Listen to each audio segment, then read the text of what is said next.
Okay, my name is Kuang Sihui and I'm doing my master's degree at University College London and my major is film studies.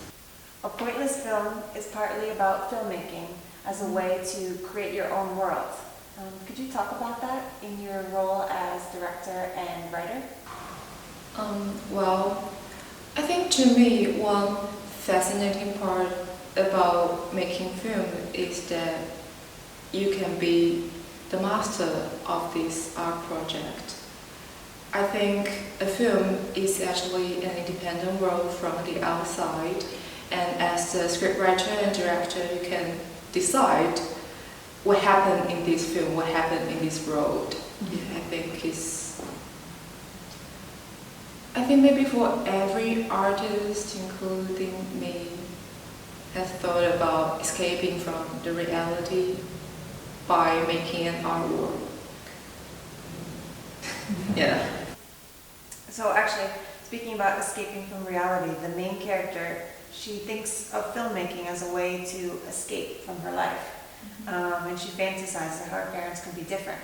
When actually her parents do become different in her fantasy, she's very unhappy about it. Why do you think that is? Yeah, before diving in all those fantasies, she thinks that I can escape from my family by having those fantasies, but afterwards she realized that it doesn't make sense. It doesn't really make sense to only have those fantasies, only to put her parents into those films she has watched. Yeah. Yeah, it's not real communication. It's not something that can really change. Right. Yeah, family. It's very childlike fantasy. Yes. Yeah. Well, during all those fantasies, she realized that, and that's why the fantasy pops. Why is the film called a pointless film? Well, because this film is about fantasies, and well, it's actually pointless to have all those fantasies as they can't really do anything to the reality.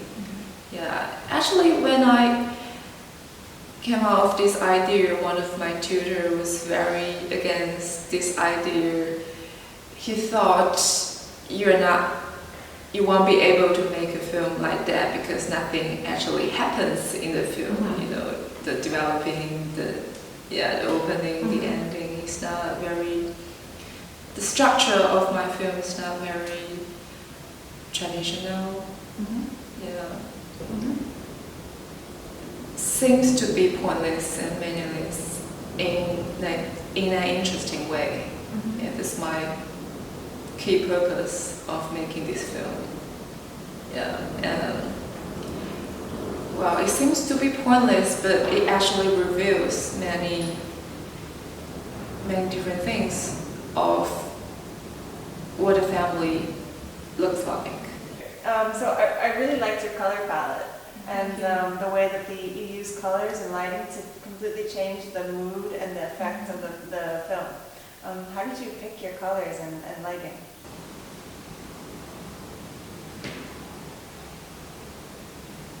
At the beginning of the film, I asked my crew member to create a scene really similar to the scene I'm making homage to, such as the garage. The texture of them look very similar. Yeah, but the similarity gradually changed, and the last film, Common, the musical one, is actually not that similar to the original film because I want the bubble, the fantasy, To burst. Yeah, to burst gradually. Correct. Yeah. I want the audience to feel more and more uncomfortable about this kind of homage. Like, why are those things becoming more and more fake? Yeah, more and more irrelevant to the original film. At the beginning, they might be surprised by, oh, there's a garage, there's a Charlie Chaplin thing. Yeah, they will soon realize that it's a homage, and they might be entertained by this kind of tribute, but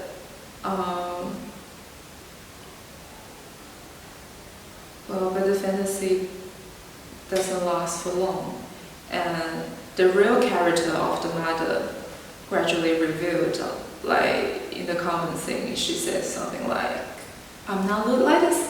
The character. How can I play a role like that?" Mm-hmm. Yeah. At the very beginning, the role of the original film and the role of the mother match with each other perfectly, but the real character inside the mother can't stand this kind of mixture during the I don't know, the process. Yeah, she seems like she really doesn't enjoy acting as those characters, and the daughter is pushing her to try more and more. And this happened gradually, through the film. Yeah, that's really interesting. Thank you. Yeah, thank you.